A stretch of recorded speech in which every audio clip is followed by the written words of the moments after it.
MCC pass नगराउनका लागि माओवादीले त कृष्णबहादुर महराज्यूलाई खटाइसकेको छ र एमालेको अगाडि माओवादीले एमसीसी चाहिँ पास नगर्नलाई महत्त्वपूर्ण भूमिका चाहिँ महराज्यू मार्फतै खेलाउने हो। सामन्तवादबाट पञ्चायतभित्र पिसुल्टिएको मान्छे राजेन्द्र लिङ्गदेन हो। राजाको जेठो छोरो हुने बित्तिकै राजा हुन मिल्दैन, उहाँको पनि योग्यताको परीक्षण हुन्छ भन्छ वेदले। वंशगत राजतन्त्र त अलि पछि मध्यकालतर्फ मात्रै आएको। वैदिक कालमा तपाईँको चाहिँ राजाको छोरा सोझै राजा हुन पाउने व्यवस्था थिएन।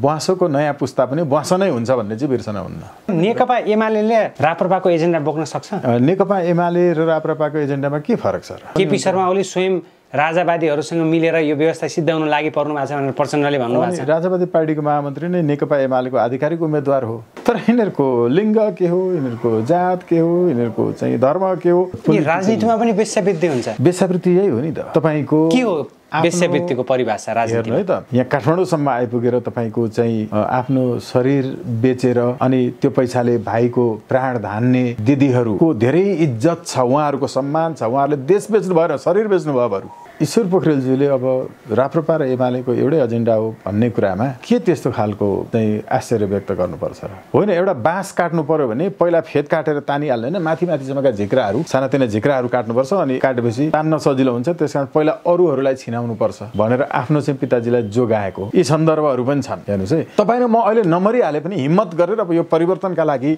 ज्यान दिन तयार नभए पनि हाम्रो ज्यान जाने, अनि यसरी जाने ज्यानलाई सदुपयोग गरेर पठाउन जसको नामै तपाईँको चाहिँ मार्क्सवादी छ, त्यो नेपालवादी हुन सक्छ? जो माओवादी हो, नामैले माओवादी, नेपालको वाद हुन्छ? माओवाद चाइनाको हो के? त्यो मार्क्सवाद त्यो जर्मनीको हो, लेनिनवाद त्यो रसियाको हो। त्यो मेरिटोक्रेसी भन्ने रविन्द्र मेसुजीहरू, त्यो त बेलायतको मिखाइल यङले द राइज अफ मेरिटोक्रेसी भन्ने किताब लेखेपछि सुरु भएको हो। केपी शर्मा ओलीको नेकपा एमालेमा पुनरागमन सँगसँगै भोटर्सहरूले, पदाधिकारीहरूले त एमसीसी पक्षधरलाई भोट दिए नि, जिताए नि। फेरि स्वागत नेपाल सर, नमस्कार।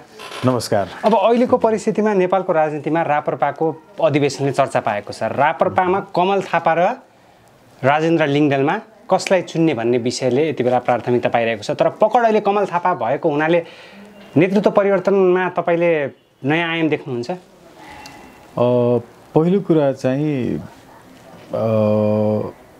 उन्नत लोकतन्त्र पार्टीको तर्फबाट धारणा भन्दा चाहिँ हामी उहाँहरूको जुन यो महाधिवेशन, एकता महाधिवेशन भनिएको छ, यसको पूर्ण सफलताको कामना गर्छौँ। राप्रपामा मात्रै होइन, सबै पार्टीमा नेतृत्व परिवर्तनले केही पनि फरक पर्दैन। व्यक्ति परिवर्तन हुँदैमा केही फरक पर्दैन, यसको कुनै अर्थ छैन। तर हामी पूर्ण सफलताको कामना गर्छौँ कि सबै पार्टीहरूमा कम्तीमा नेतृत्व नयाँ पुस्तामा त्यो जैविक रूपले मात्रै भए पनि नयाँ भनिएको। तर one man can change the nation भनिन्छ नि त। एउटा व्यक्ति राम्रो आइदियो खण्डमा अफकोर्स पार्टी चलायमान भनिन्छ। But the point is that if you have the same path to go ahead, you don't have any option to make any change for the sake of the nation for the future. यो मुख्य कुरा के हो भने, तर विधानमा लेखेको path अनुसार अगाडि बढे त राम्रो होला नि। फेरि राम्रो होला नि, होइन? तर विधान चाहिँ के छ त भन्दा विधान अगाडि बढ्ने होइन पछाडि बढ्ने छ भने हेर्नुहोस् है त। अब अर्को कुरा के महत्त्वपूर्ण हुनसक्छ भने, एउटा नयाँ पुस्ता भनिए पनि ब्वाँसोको नयाँ पुस्ता त ब्वाँसै हुन्छ, होइन र? सर्पको नयाँ पुस्ता त सर्पै हुन्छ।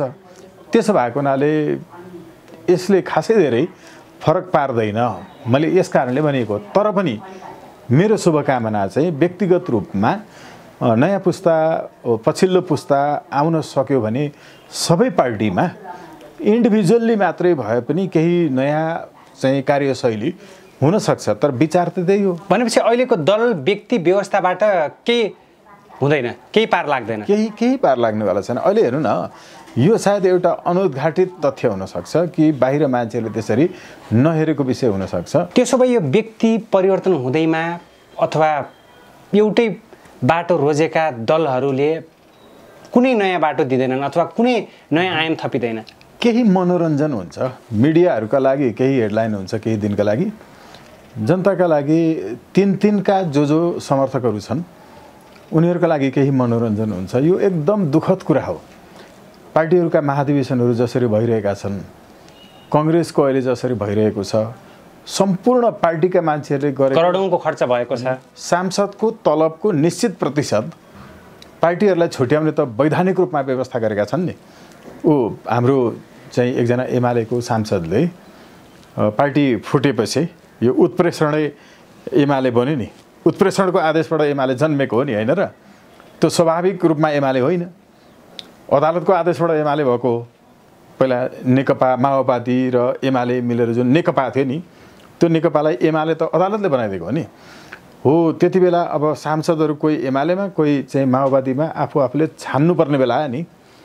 त्यो बेला एकजना चाहिँ सांसदले राष्ट्रिय सभाको चाहिँ एमालेको सांसद देवीराम भुषालज्यूले होला सायद, मलाई त्यस्तो लाग्छ है, नाम म कन्फर्म छैन, उहाँले लेख्नुभयो संसद सचिवालयलाई, मेरो पार्टीका लागि छुट्टिने जुन रकम छ तलबको, त्यो रकम चाहिँ एमालेमा पनि माओवादीमा पनि नपठाइदिनु होला भनेर पत्र लेख्नुभएको सार्वजनिक भयो। योभन्दा अगाडि मुखले मात्रै भन्थ्यो होला। यसबाट के स्पष्ट भएको छ भने सांसद बापतको रकम, भ्रष्टाचार गरेको रकम, जस्तो भ्रष्टाचार गर्न किन भ्रष्टाचारीलाई नै छानी मन्त्री बनाउँथ्यो त केपी ओलीज्यूले पनि। हो त्यही रकमले महाधिवेशनहरू गर्ने हो, इत्यादि मासुभात खुवाउने हो। पार्टीहरूका यी महाधिवेशनहरू इत्यादि हेर्दाखेरि वास्तवमा नेपाली जनता दिनदुखी वर्गको लागि चाहिँ एकदम रुनु न हाँस्नु भएको छ। तिनीहरूका लागि मनोरञ्जन भइरहेछ। तर पनि शुभकामना दिउँ, होइन? अलिकति कसलाई शुभकामना दिनुहुन्छ, कमल थापालाई कि राजेन्द्र लिङ्गदेनलाई? म त स्वाभाविक रूपमा त्यहाँभित्र अब बाहिर अरू पार्टीहरूले बोल्नु, हामी उन्नत लोकतन्त्र पार्टीलाई चाहिँ अगाडि देखाएर यसलाई समर्थन त भन्दैनौँ। अनि यहाँको अध्ययन अनुसार को आउँदा फेरि उचित होला, अथवा रापरपामा को आएको खण्डमा युवाहरूको आगमन सँगसँगै केही नयाँ काम हुने हो कि भन्ने? त्यो यस्तो छ, मैले अघि भने नि, त्यो एउटै जात हो के। यो बिउबाट उम्रेको राम्रो कि यो बिउबाट उम्रेको, तर दुइटै मकै हो भने त उम्रिने त। तर राजेन्द्र लिङ्गदेनबाट धेरैले आश गरेका छन् नि। होइन, राजेन्द्र लिङ्गदेनज्यू त मेरो एकदमै व्यक्तिगत रूपमा असाध्यै राम्रो मेरो चाहिँ सम्बन्ध छ। कतिपय मान्छेहरूले मलाई भन्छन् पनि, यही बिचमा पनि सोधे पनि, होइन, मैले चाहिँ एमालेको कार्यकर्तालाई जिताएको राजेन्द्र लिङ्गदेन भनेर बोलिरहेको हुन्छु नि। त्यो मैले उहाँ व्यक्तिलाई भनेको होइन, व्यक्तिगत रूपमा चाहिँ नयाँ पुस्ता नै आउनुपर्छ। हेर्नुहोस् है, त्यसले सबै पार्टीमै नयाँ पुस्ता आयो भने त्यो राम्रो हुन्छ तुलनात्मक रूपमा। व्यक्तिगत रूपमा पनि राजेन्द्र लिङ्गदेन भनेको चाहिँ त्यति बेलाको सामन्तवादको जहिले पनि विरुद्धमा छ है राजेन्द्र लिङ्गदेनको मत।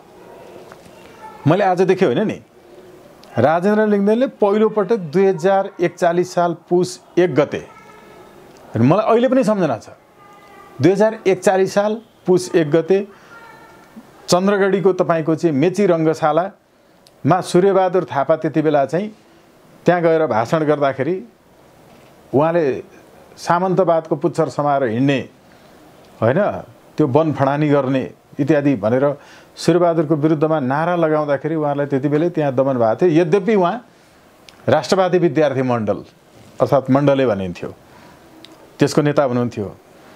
उहाँ पहाडबाट सामन्तहरूको शोषणमा परेर त्यो ठाउँमा टिक्न नसकेर आफै बसाइ हिँडेको मान्छे, त्यसपछि झापाको महारानी झोडा आइपुगेको मान्छे। हेर्नु, सामन्ती एउटा समग्र त्यति बेलाको चाहिँ दुष्चक्रबाट बसाइ हिँड्नु परेको मान्छे हो।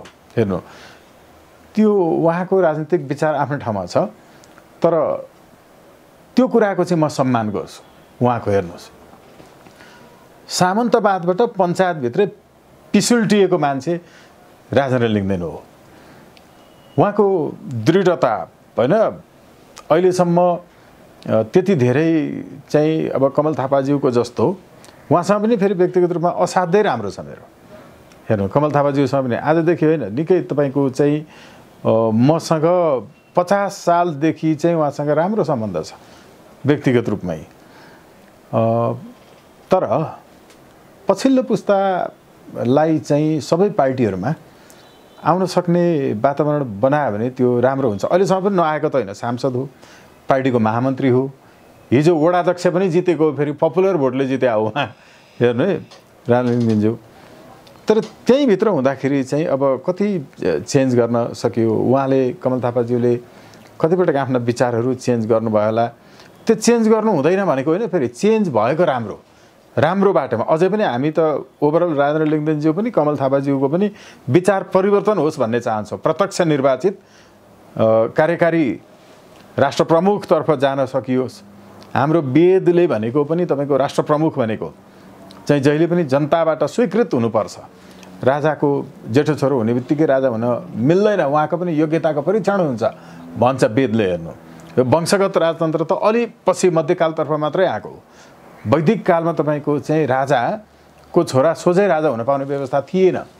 म त वेद मान्छु, त्यो वेद मान्ने भएको हुनाले म पुस्तैनी तपाईँको चाहिँ बागडोर सम्हाल्नुपर्छ भन्ने कुरामा विश्वास गर्दिनँ। वेदले त्यसो भन्दैन।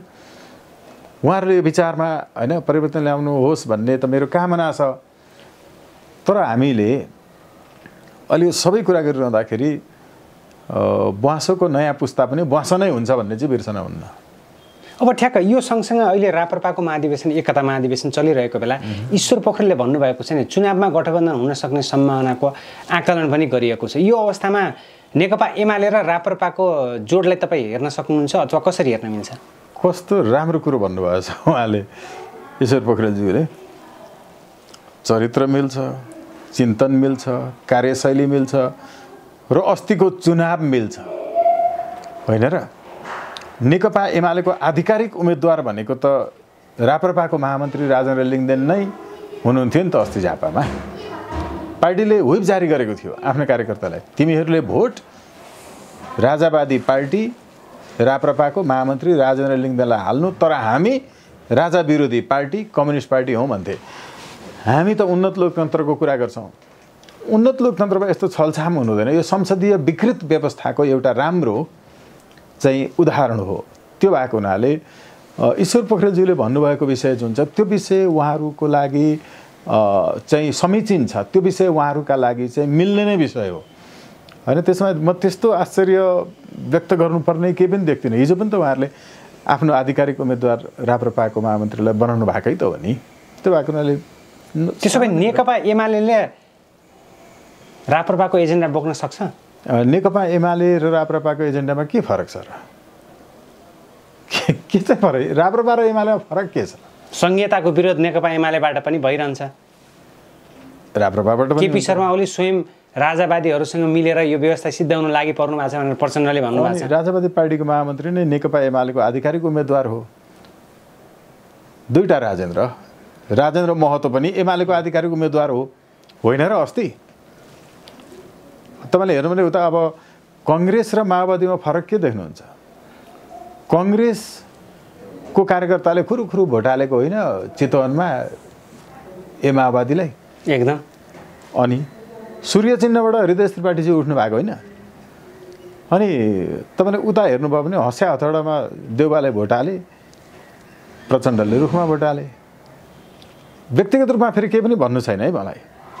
यही हो संसदीय व्यवस्थाको विकृत रूप भनेको। हामी जे भन्छौँ नि, यो सबै मोमो चाउमिन होइन, मेनु हेरो अन्तिममा मोमो चाउमिन भन्नेहरू नै त्यसको सबभन्दा राम्रो उदाहरण भए। साझा विवेकशीलले नेपाली कङ्ग्रेसलाई भोट हाल्यो नि, होइन? राष्ट्रिय सभामा राधेश्याम अधिकारी दाईलाई म दाई भन्दैछु सम्मानपूर्वक, किनभने व्यक्तिगत रूपमा सम्मान छ मेरो। तर यिनीहरूको लिङ्ग के हो, यिनीहरूको जात के हो, यिनीहरूको चाहिँ धर्म के हो? धर्म इट्सेल्फ होइन, it has its own religion. तपाईँको चाहिँ निरपेक्षता भनेर लेख्ने, तपाईँको चाहिँ पहिलो शब्द आविष्कार गर्ने मान्छे जर्ज ज्याकोब होल्लेकले लेखेको पनि द इथिक्स अफ सेकुलरिजम लेख्नु उहाँले। सेकुलरिजमको धर्म भनेर पनि उहाँले लेख्नुभयो। यो आफ्नो आफ्नो धर्म त कम्तीमा निभाउनु राम्रोसँग। त्यो पनि होइन, यसो हेरो काङ्ग्रेस र एमालेको तपाईँले सबै नेता आजको साँझसम्म एउटा पार्टीको मान्छे, भोलिपल्ट अर्को पार्टी प्रवेश गरेर त्यो पार्टीको सांसदको उम्मेदवार हुने। सांसदको उम्मेदवार भनेको त त्यो पार्टीसँग पहिल्यैदेखि निष्ठा राखेर त्यसको सिद्धान्तहरू बुझाउने, अघिल्लो दिनसम्म त्यसको सिद्धान्तमा चित्त आफैलाई बुझेको छैन, भोलिपल्ट त्यसको सिद्धान्तको पनि परावर्तन हुने गरिकनको कानुन बनाउने ठाउँमा त्यो पार्टीको प्रतिनिधि बनेर चुनावमा उठेर अनि तपाईँको जनताको बिचमा अब हिजोसम्म म काङ्ग्रेस थिएँ, अब आजदेखि एमालेको उम्मेदवार भन्दै आउँछ। भनेपछि पदको लागि सिद्धान्त, नैतिकता, निष्ठा सबै त्यागिदिन्छ। सबै त्यागे। यो कुनै पनि यसको के अर्थ छ र योभन्दा धेरै चाहिँ तपाईँको राजनीतिक पुरुष वेश्यावृत्ति हेर्नु। राजनीतिमा पनि वेश्यावृत्ति हुन्छ? वेश्यावृत्ति यही हो नि त। तपाईँको के हो वेश्यावृत्तिको परिभाषा राजनीतिमा? हेर्नु है त, शरीर आफ्नो सानो भाइप्रतिर, तपाईँको सिन्धुपाल्चोकतिर, यतातिर गोर्खातिर, अब हाम्रै तराईतिर पनि बाढीले, उतातिर भूकम्प र पहिरोले चाहिँ घरै सबै तपाईँको छोपेको छ, बगाएको छ। अनि एउटा दिदी र एउटा भाइ मात्रै बाँचेका छन्। त्यो भाइलाई पढाउनका लागि औषधि उपचार गर्न यहाँ काठमाडौँसम्म आइपुगेर तपाईँको चाहिँ आफ्नो शरीर बेचेर अनि त्यो पैसाले भाइको प्राण धान्ने दिदीहरूको धेरै इज्जत छ, उहाँहरूको सम्मान छ। उहाँहरूले देश बेच्नु भएन, शरीर बेच्नु भयो बरु। हेर्नु, उहाँहरूको त्यो वेश्यावृत्ति होइन, वेश्यावृत्ति त वैचारिक वेश्यावृत्ति हो। आजसम्म एउटा पार्टी, भोलिसम्म एउटा पार्टी, आज एक थोक भन्दैछ, भोलि त्यही मुखले अर्को थोक भन्छ, जुन छ नि, हो यो वैचारिक वेश्यावृत्ति। त्यसमा देश डुबाएको त तपाईँको यिनै राजनीतिक पुरुष वेश्याहरूले हो। पोलिटिकल जिगोलो भन्छ कि इङ्ग्लिसमा। हेर्नुहोस्, त्यो पनि पुरुष वेश्याहरूलाई जिगोलो भन्छ। यो पुरुष वेश्यावृत्ति राजनीतिक क्षेत्रको जुन छ वैचारिक तहमा, यसले डुबायो। तपाईँ कल्पना गर्न सक्नुहुन्छ कि कहाँको राजा नमान्ने कम्युनिस्ट पार्टीको व्हिप जारी हुन्छ, राजा ल्याउनुपर्छ भन्ने पार्टीको महामन्त्रीलाई भोट हाल, नभए खैरियत छैन भनेर। भएको होइन त यो। अब हो यो बिचमा अनि ईश्वर पोखरेलज्यूले अब राप्रपा र एमालेको एउटै एजेन्डा हो भन्ने कुरामा के त्यस्तो खालको चाहिँ आश्चर्य व्यक्त गर्नुपर्छ र? सामान्य कुरा हो होइन? जनताले पनि यो कुरालाई उहाँले भनेको कुरा वैचारिक तहमा भन्ने हो भने त धेरै ठुलो कुरा थियो। तर यसको खासै चर्चा छ त? चर्चा छैन नि। अलिअलि कतै कतै केही यो एकदम सामान्य हो भन्ने लागिसक्यो मान्छेहरूलाई। हेर्नुहोस्, मान्छेलाई यति हुन्छ कि यो अति भएपछि यस्ता गम्भीर कुरा पनि सामान्य लाग्छ। तर हामी यसमा केही पनि भन्न चाहन्नौँ, किनभने यो उहाँहरूको त यसो गर्ने प्रवृत्ति नै उहाँहरूको मूल पहिचायक होइन, मूल परिचायकै त्यही हो नि। त्यो भएको हुनाले उहाँहरूको जे हो गर्नुपर्ने आफ्नो काम त्यही गरिरहनु भएको छ। अब यो सँगसँगै राप्रपाको एकता महाधिवेशनकै प्रसङ्ग उठिरहेको बेला हिजो मात्र प्रचण्ड र सिपी मैनालीको एक किसिमको जुहारी चल्यो। सिपी मैनालीले त प्रत्यक्ष होस् या अप्रत्यक्ष रूपमा विदेशीको इसारामा नाचेको पार्टी अथवा देश सिद्धाउन उद्यत भएको पार्टी भनेर प्रचण्डलाई तीखो प्रहार गर्नुभयो। त्यस सँगसँगै प्रचण्डले पनि भन्नुभयो नि, हिजो झापामा टाउको काटेर आज राजाको कुरा गर्दै हुनुहुन्छ तपाईँ, राप्रपाको अध्यक्ष बन्ने तयारी त होइन भनेर भन्नुहुन्छ। यी दुई प्रसङ्गलाई तपाईँ कसरी हेर्नुहुन्छ? एकदम गहिरो अध्ययन गर्दा यसको एउटा ऐतिहासिक कालक्रमिक विश्लेषण जरुरी हुन्छ। हेर्नुहोस् है, नक्सलाइट आन्दोलनको बाछिटा जब नेपालमा पर्यो नि, त्यसपछि उद्भव भएको सिपी मैनालीजीहरूको चाहिँ टाउको काट्ने आन्दोलन, त्यसबाट प्रभावित भएको एउटा परिवार मेरो स्वयं पनि हो।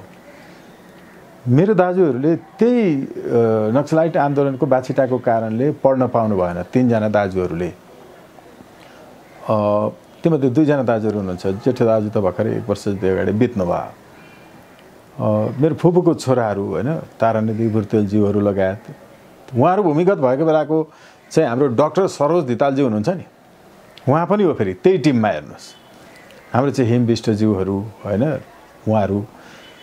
मलाई त्यसपछिका केही सम्झनाहरू छन्। हेर्नु, 36 साल पश्चातको समय पनि अलिकति खुला भएको बेलामा हाम्रो घर एक हिसाबले सेल्टर पनि थियो। त्यस बेला उहाँहरूले अब सामन्तहरूको टाउको काट्ने भनेर सुरु गर्दाखेरि त्यसो हो भने पहिलो नम्बरमा त सिपी मैनालीज्यू, राधाकृष्ण मैनालीज्यूकै पिताजीहरूको टाउको काट्नुपर्छ नि त भनेर टिममा कुराकानी भएपछि, होइन एउटा बाँस काट्नु पर्यो भने पहिला फेद काटेर तानिहाल्दैन, माथि माथिसम्मका झिक्राहरू, सानातिना झिक्राहरू काट्नुपर्छ। अनि काटेपछि तान्न सजिलो हुन्छ, त्यस कारण पहिला अरूहरूलाई छिनाउनुपर्छ। भनेर आफ्नो चाहिँ पिताजीलाई जोगाएको यी सन्दर्भहरू पनि छन् हेर्नुहोस् है। तर यहाँनिर महत्त्वपूर्ण कुरा के छ भने यो सबै प्रचण्डज्यूहरूसम्म आइपुग्दा सिपी मैनालीज्यूहरू हुँदै उहाँहरू सबैको बाटो एउटै थियो। हेर्नुहोस् है, समयले ऐतिहासिक रूपमा जे कुरो माग गर्छ त्यो तात्कालिक अवस्थामा चाहिँ ठिक थियो भन्ने विश्लेषणलाई राजनीति शास्त्रको भाषामा ऐतिहासिक द्वन्द्वात्मक भौतिकवादी दृष्टिकोण भन्छ। त्यो ऐतिहासिक द्वन्द्वात्मक भौतिकवादी दृष्टिकोणले पृथ्वीनारायण शाहले त्यति बेला गर्नुभएको जे जति छिमेकी आफ्ना जो राजाहरू थिए नि तिनीहरू सगोत्री थिए। सगोत्रीलाई गोत्र हत्या गर्नु भनेको गौ हत्या गर्नु सरह मानिन्थ्यो। राजाले पनि गोत्र हत्या गर्न हुन्न भन्ने थियो। त्यसपछि उहाँले काशीमा गएर आफ्नो गोत्र परिवर्तन गरेर आएर सगोत्री छिमेकी राजाहरूलाई काट्नुभयो पृथ्वीनारायण शाहले। त्यो ऐतिहासिक दृष्टिकोणले त्यो कुराहरू जायज थियो, त्यो ठिक थियो किनकि देश एक बनाउनु थियो। त्यति बेला उनले नमारेका भए पनि ती सबै अहिलेसम्म मरिसकेका हुन्थे होइन र? इतिहासले के खोजेको छ?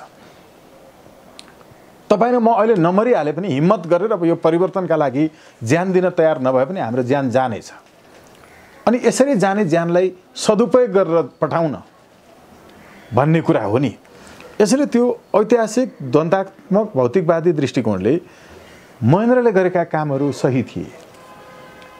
राष्ट्रियताको सवालमा एकदमै ठुलो कदम चाल्नुभएको थियो। त्यो बेला भइरहेको के थियो भने जब तपाईँको हिन्दुस्तान चाहिँ ऊ भयो टुक्रियो, त्यो टुक्रिएर पाकिस्तान बन्यो।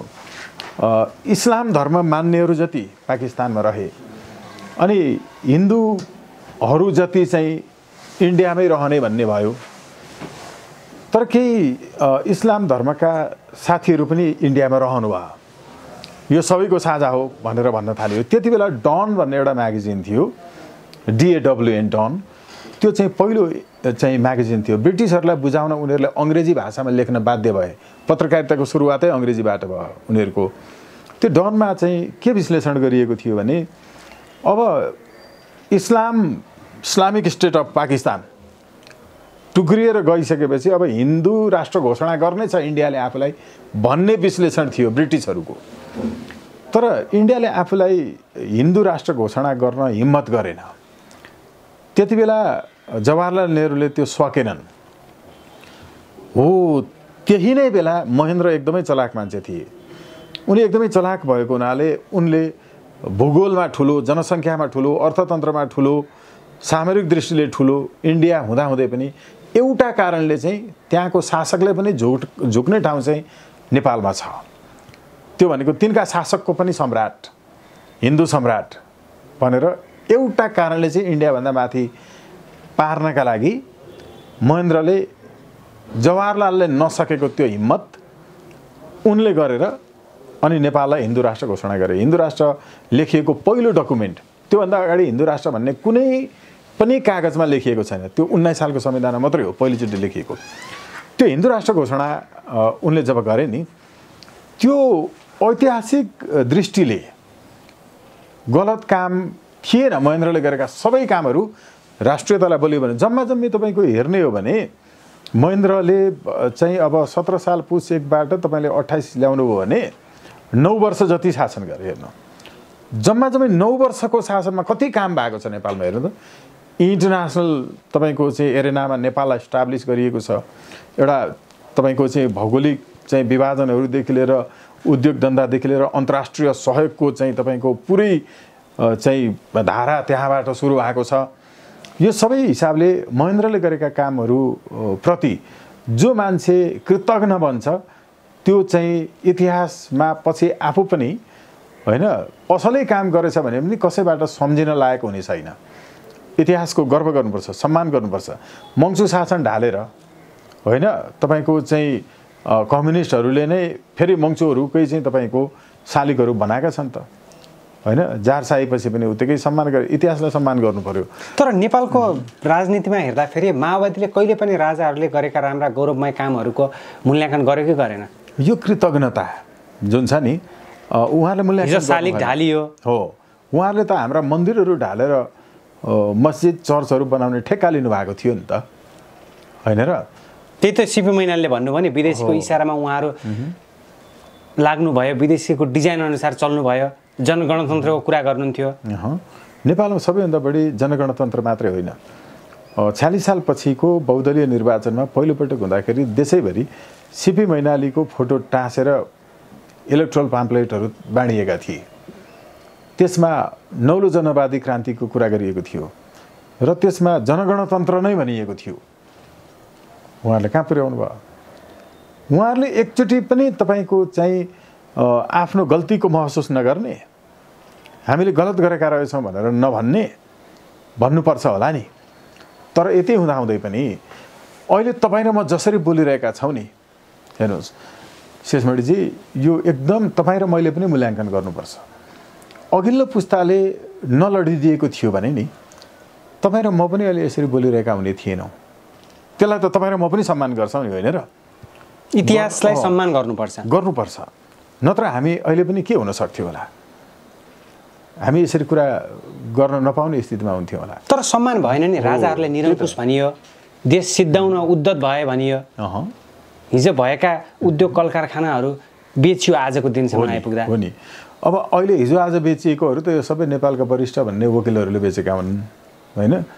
यसमा अचम्म लाग्ला भनेपछि उद्योग कल कारखाना सबै सिद्धाउनको लागि वकिलको पनि बढी भूमिका छ। वकिलहरू नै हो नि, जो सल्लाहकार छन्। अहिलेसम्म जति यो खत्म भयो नि, सरकारी निकायहरू, सरकारी संस्थानहरू, यी सबैका सल्लाहकार प्राइभेट वकिलहरू छैनन् त? यिनले जे सल्लाह दिए त्यही अनुसार डुबेको होइन त? सरकारलाई मात्रै दोष दिने, सरकार चलाउने पोलिटिकल पार्टीलाई मात्रै दोष दिने हो भने त नि, सरकारको चाहिँ वकिलहरू छन् त, सरकारी वकिलहरू, उनीहरूको सल्लाह त्यहाँ चल्छ। त्यहाँ त प्राइभेट वकिलको सल्लाह चल्छ। जुन जुन पार्टी सरकारमा आयो तिनै पार्टीका वकिलहरू गएर ती संस्थान डुबाउने काम गर्छन्। जिएम, सिएम इत्यादि कुनै के त्यहाँका सल्लाहकार सबै प्राइभेट वकिल होइनन्। यो तर्फ मान्छेको ध्यानै गएको छैन। अहिले हिजो आज हामी यो भन्दै गर्दा हामीलाई मान्छेले गाली गर्छन्, अबको 5 वर्षपछि थाहा पाउँछन् यो कुरा। हेर्नुहोस्, हामीले त भन्दै आएको कुरा जहिले पनि 5 वर्षपछि मात्रै पपुलर हुन्छ, होइन? त्यति बेला मान्छेहरू अचम्मित हुन्छन्। सबै यो प्राइभेट सेक्टरबाट गएका वकिलहरू, यो सब यो हुनै दिनु हुँदैन। यति गलत खालको तपाईँको अभ्यास छ नि, यस्तो अभ्यास चाहिँ संसारमा कहीँ पनि हुँदैन। हेर्नुहोस्, प्राइभेट वकिललाई भागभण्डा लगाएर नगरपालिकाको, गाउँपालिकाको यी संस्थानहरूको सल्लाहकार राखेर पैसा जुन खुवाइन्छ नि, यो त भ्रष्टाचार हो नि। सरकारले तलब दिएर राखेका सरकारी वकिल छन् नि, त्यहाँबाट हुनुपर्छ सबै कामहरू, होइन भने उसले जागिर खानुपर्छ। अब यो अवस्थासम्म आइपुग्नुमा चाहिँ अहिलेसम्मको पनि यी अवयवहरू छन्। कहाँ चाहिँ कुरा गर्ने शेषमणिजी? हेर्नुहोस्, सबै ठाउँहरूमा यस्तो छ। तपाईँले एकदम गहिरोसँग हेर्नुभयो भने हामी तात्कालिक अवस्थामा के कुराहरू बढी चर्चित हुन्छन् त्यही विषयहरूमा बढी चाहिँ होइन चर्चा गर्छौँ, विश्लेषण गरे जस्तो गर्छौँ। कुनै एउटा प्रोग्रामहरूको तपाईँले चाहिँ जस्तो भ्युजहरू इत्यादि जनताको कन्सन्ट्रेसन हो नि त, त्यो भनेको त्यसलाई हेर्नु भने त्यो धेरै भ्युज रहेछ कुनै भिडियोमा, इन्टरभ्यूमा रिच रहेछ धेरै कुनैमा, त्यो तपाईँको चाहिँ पोर्टलको न्युजमा भने तपाईँ पहिल्यै अनुमान लगाउन सक्नुहुन्छ यहाँ चाहिँ यसले अलिकति गुणस्तरहीन कुरा बोलेको रहेछ, अलिक गालीगलौज मात्रै बोलेको रहेछ। गुणस्तरीय कुरा त बिग्दैन नेपालमा, बिग्दैन, होइन? भ्युज धेरै रहेछ भने यो चाहिँ अलि स्तरहीन कुरा बोलेको रहेछ भन्ने बुझिन्छ। हेर्नु, भ्युज धेरै रहेछ भने यसले सतही कुरा बोलेको रहेछ भन्ने बुझिन्छ। तर भ्युज चाहिँ तपाईँको थोरै रहेछ भने यो अनुमान लाउनुहोस् कि त्यसले एकदम जेन्युन कुरा बोलेको छ, उसले वास्तविक विश्लेषण गरेको छ। तपाईँ अहिले हेर्नु न, जुनसुकै उसमा होइन सञ्चार माध्यमहरूमा प्राय त्यो सोध्नेले किन सोध्दैछ पनि थाहा हुन्छ अब जनतालाई पहिल्यै, कि कहाँबाट सञ्चालित छ पनि थाहा हुन्छ, उसको प्याकेजिङ के छ, यो एमसिसीको पक्षधर पत्रकार हो भन्ने पनि थाहा हुन्छ। किनकि उसले अन्तिममा निष्कर्ष चाहिँ एमसिसीको सही विश्लेषण नगर्ने मान्छेलाई नै ल्याएको हुन्छ। हेर्नु है, उसले के सोध्छ पनि थाहा हुन्छ, उसले जवाफ के दिन्छ पनि थाहा हुन्छ, यसको प्रयोजन के छ भन्ने पनि थाहा हुन्छ, यिनीहरू कोबाट सञ्चालित पनि थाहा हुन्छ। अब यो स्थितिमा हामीले अहिले महेन्द्रको होइन सिपी मैनालीहरूको प्रचण्डहरूको विश्लेषण गरिरहँदाखेरि उहाँहरूले साँच्चै त्यो ऐतिहासिक द्वन्द्वात्मक भौतिकवादी दृष्टिकोण राखेर तात्कालिक अवस्थामा त्यो सही थियो कि थिएन भन्ने विश्लेषण गर्नुहुन्छ कि आग्रह, पूर्वाग्रह, अनुग्रह, विग्रह राखेर विश्लेषण गर्नुहुन्छ? त्यसो भए सीपी मैनालीले भने चाहिँ विदेशीको डिजाइनमा चलेको थियो माओवादी, अहिले पनि चलिरहेको छ। अब हेर्नु है, त्यो हो प्रष्टै छ नि। जुन संस्था रिमको सदस्य हुन्छ, हेर्नुहोस् तपाईँको रिभोल्युसनरी इन्टरनेसनल मुभमेन्टको मेम्बर होइन त, कुनै समय त सीपी मैनालीज्यू पनि हो त्यसको मेम्बर। रिमको सदस्य भइसकेपछि उसले आफ्ना नीतिहरू त्यो रिमको प्रियाम्बल अनुसार बनाउँछ नि त, अनि ऊ त त्यहीबाट गाइडेड हुन्छ। नेपालको दर्शन हो र त्यो, जसको नामै तपाईँको चाहिँ मार्क्सवादी छ, त्यो नेपालवादी हुनसक्छ, नेपालको वाद हुनसक्छ। तर भारतीय विस्तारवाद र विदेशी विस्तारवादको विरुद्ध लडेको होइन र माओवादी? अब कि त्यो आवरण मात्रै थियो? एकदमै कस्तो राम्रो सम्बन्ध भयो। रिमको सदस्य हुने अनि हामी आफैबाट चलेका छौँ भन्ने सुरुङ युद्धको कुरा आउँथ्यो। अनि होइन र, हामीलाई त एडभान्स्ड डेमोक्रेसी चाहिएको छ, उन्नत लोकतन्त्र चाहिएको छ भन्न खोजेको। अब यो जुज विचारधारा, माओवाद, लेनिनवाद, मार्क्सवाद इत्यादि सारा भनेर विदेशी वाद विचारबाट त त्यो त सीपी मैनालीजीको पुरै वैचारिक र दिमागी दृष्टिकोण नेपालको हो र, नेपालीको होइन के त्यो। त्यसो भए उहाँलाई नैतिकताले दिँदैन त्यो भन्न? दिँदैन। हिजोको नक्सलाइट आन्दोलनको उहाँ चाहिँ तपाईँको एकजना पायनियर हुनुहुन्थ्यो नि। अब हामीले चाहिँ त्यो द्वन्द्वात्मक भौतिकवादी दृष्टिकोणको चाहिँ कोणबाट हेर्दाखेरि त्यो समयमा विद्रोह जरुरी थियो होइन। हामीले त सहीलाई सही, गलतलाई गलत भन्नुपर्छ। र यति भइसकेपछि अब के हुन्छ भने त्यो समयमा उहाँहरूले गरेका ती कामहरूका सवालमा आफूले कहिल्यै पनि आत्मग्लानी पनि महसुस गर्नु भएन। माओ त्से-तुङले पनि महाभूकम्पपछि मैले जीवनभरि भगवान छैन भनेर गाली गरेँ, तर भगवान रहेछ, म माफी माग्छु भनेर भन्नुभएको थियो कि मार्क्सले। हेर्नुहोस् पछि ब्रोङ्काइटिसबाट उहाँको चाहिँ होइन समस्या भयो। त्यति त हुनु पर्यो कम्तीमा। अहिलेसम्म पनि एकअर्कालाई गाली मात्रै गर्ने हो र।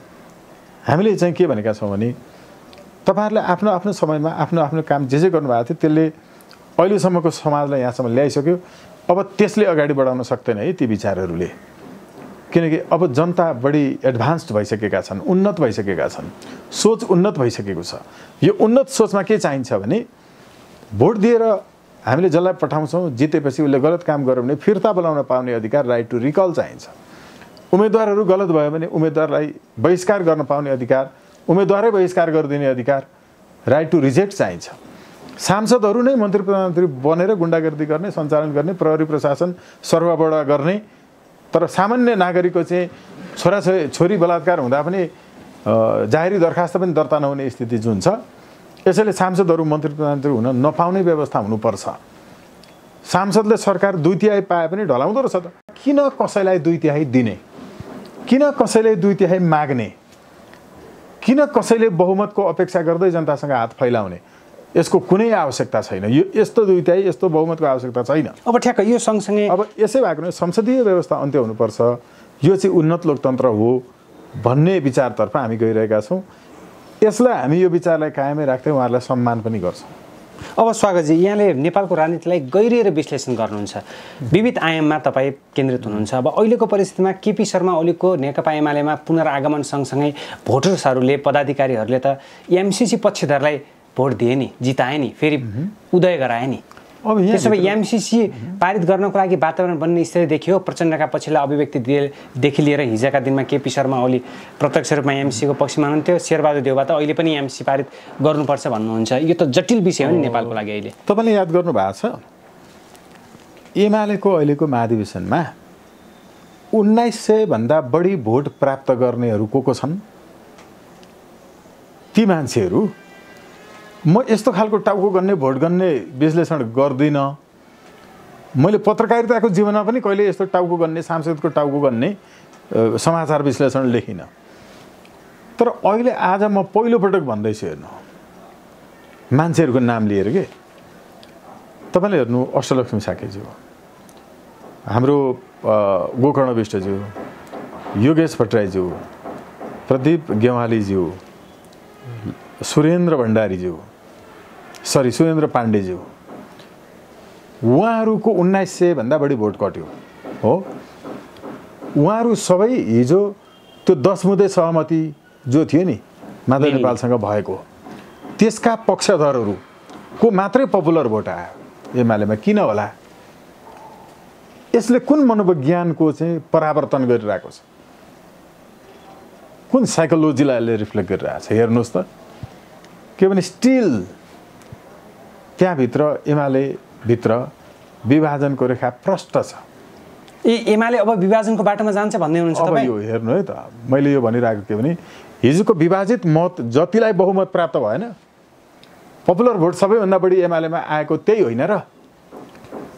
ओली पक्षधरहरूको भोट त उहाँहरूको भन्दा त कम आएको छ त। भनेपछि भीम रावल घनश्याम भुषालहरू अब डेरा सर्ने स्थिति आइसक्यो पार्टीबाट त। उहाँहरूको चाहिँ अहिले हामीले हेर्दाखेरि म त्यतातर्फको विश्लेषण त्यो सबै जान्न, तर के भने ओभरअल हामी जतिको मान्छेले बोल्दाखेरि चाहिँ के गर्नुपर्छ भने हामी त एक हिसाबले यत्रो 2 दशकभन्दा बढी पत्रकारिता गरेको, पत्रकारिता पढेको, कानुनको अभ्यास गरेको, कानुन पढेको होइन, समाजशास्त्र इत्यादि पढेको मान्छेहरू हामीले गर्ने यो छलफलमा विश्लेषणमा एउटा प्रवृत्तिको ट्रेन्डको हिसाबले हेर्नुपर्छ। हेर्नुहोस् है त, मैले अघि भनेको थिएँ अब त्यो भीमरावलज्यू हाम्रो घनश्याम भुषालज्यूहरू यता गए पनि उता आए पनि यसको केही अर्थ छैन, यो विश्लेषण गर्नै हुँदैन।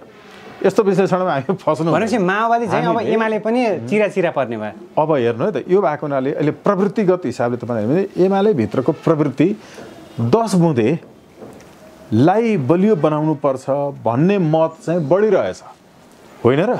एकदम यही देखायो नि त्यहाँभित्रको मतले, तथ्यले त्यही देखायो, हामीले भने होइन। अब त्यो 10 बुँदे जो थियो त्यो ठिक थियो भन्नेलाई र त्यो कार्यान्वयन हुनुपर्छ भन्नेलाई जुन भोट आयो नि, यसले त्यहाँभित्र त्यो स्थिति देखाएको छ। र अब अर्को कुरा, यिनीहरू यता गए पनि उता आए पनि जता गए पनि सबै एउटै भए पनि जम्मामा यिनीहरूको मूल बाटो भनेको त विकृत संसदीय व्यवस्था नै हो। यसलाई हामीले कहिले बिर्सिनुहुन्न। हेर्नुहोस्, यो हेडलाइन बन्ने मनोरञ्जन हुने जनतालाई यो बाहेक केही पनि होइन, यसको कुनै अर्को अर्थ छ त? कुनै अर्थ छैन। यस्तो अर्थहीन। त्यसो भए एमसीसीको विषयले कस्तो रूप पाउँछ अब? हो, एमसीसीको सवाल पनि जोड्नु भएको थियो, सरी मैले अघि चाहिँ जोड्न सकिनँ। त्यो के हो भने केपीओलीज्यूले संसदलाई बिजनेस दिएन सरकारले भनेर संसद पुनर्स्थापना भएपछि संसद जोगाउनेहरूले भन्दा उहाँले के भन्नुहुन्थ्यो, एमसीसी छ त पास गर न, विधेयक दिएको छ त बिजनेस भन्ने ओली अहिले पछाडि के भन्न थाल्नुभयो, एमसीसी खोइ थाहा छैन हामीलाई के गर्ने, सरकार जान्दछ। यो किन भनेको? यहाँभित्र के मनोविज्ञान छ भने नेपालमा एमसीसी जसले पास गर्छ नि त्यसको भोट घट्छ के चुनावमा, यो मलाई राम्रोसँग थाहा। एमसीसी समर्थकको भोट घट्छ? भोट घट्छ, 100% भोट घट्छ अबको चुनावमा। त्यो जसोकै होस्, एमाले काङ्ग्रेसमा जसको होस्। केपी शर्मा ओली एमसीसी समर्थक भएपछि अहिले किन पदाधिकारीहरूले उहाँलाई नै जिताए त? अब हेर्नु है त, यसले के गर्छ भने उहाँहरू एमसीसीको चाहिँ पक्षमा खुलेर किन बोल्नुहुन्न? एमाले बोल्यो त महाधिवेशन कोचको पहिलो बैठकबाट जुन आयो नि कार्य समिति, त्यसले एमसीसीको बारेमा पास गर्नुपर्छ भन्यो त? भनेन नि।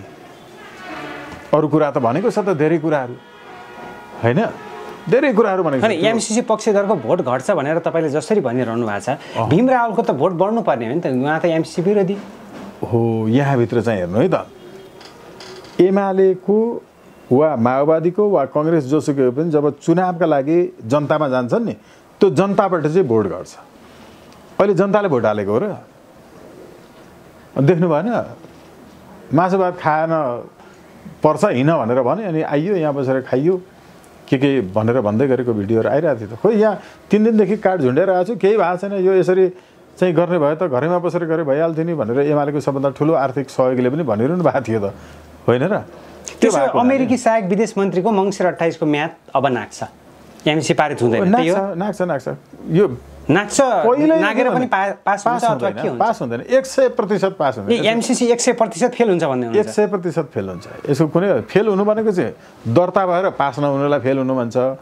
पास नहुनु तपाईँको चाहिँ प्रक्रियामै नजानु हो, पास हुने प्रक्रियामा जाँदैन। अब अर्को हेर्नुहोस् है त, त्यो तपाईँको तर्क हो अथवा तथ्य? देखिएको तथ्य? तथ्य बताउँछु।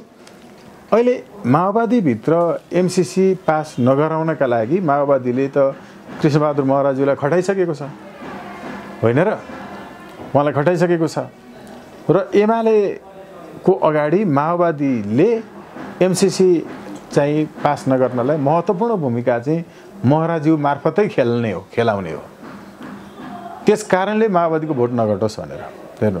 अहिले माओवादीले सबभन्दा गाह्रो छ। एमालेको सोझो चाहिँ हामी एमसिसी खराबै रहेछ, पास नगर्ने पक्षमा छौँ भन्दा पनि सजिलो भएको छ, तर माओवादीले त्यो भन्न सक्ने स्थिति छैन। यति मात्रै न, ऊ सरकारमा भएको कारणले। तर एमसिसी पास गर्नलाई हाम्रो भूमिका रह्यो भने हाम्रो भोट घट्छ भन्ने मनोविज्ञानका कारण माओवादीले महरालाई नै चाहिँ जिम्मेवारी दिएर महरालाई नै मोहरा बनाइरहेको छ, बनाएर तपाईँको चाहिँ एमसिसी पास नगराउने तर्फ माओवादीको पनि रणनीति छ। यसमा कुनै छैन, शङ्कै छैन, पास हुँदैन यो जम्मामा। ठिक छ, समग्रमा एमसिसीको विषय सँगसँगै रापरपाको एकता महाधिवेशन र केपी शर्मा ओलीको पुनर्उदयको विषयमा केन्द्रित भएर समग्र राजनीतिक पाटोलाई केलाइदिने प्रयास गर्नुभयो। स्वागत नेपालज्यू, हार्दिक आभार व्यक्त गर्न चाहन्छु। आभार व्यक्त गर्छु, धन्यवाद ज्ञापन गर्छु।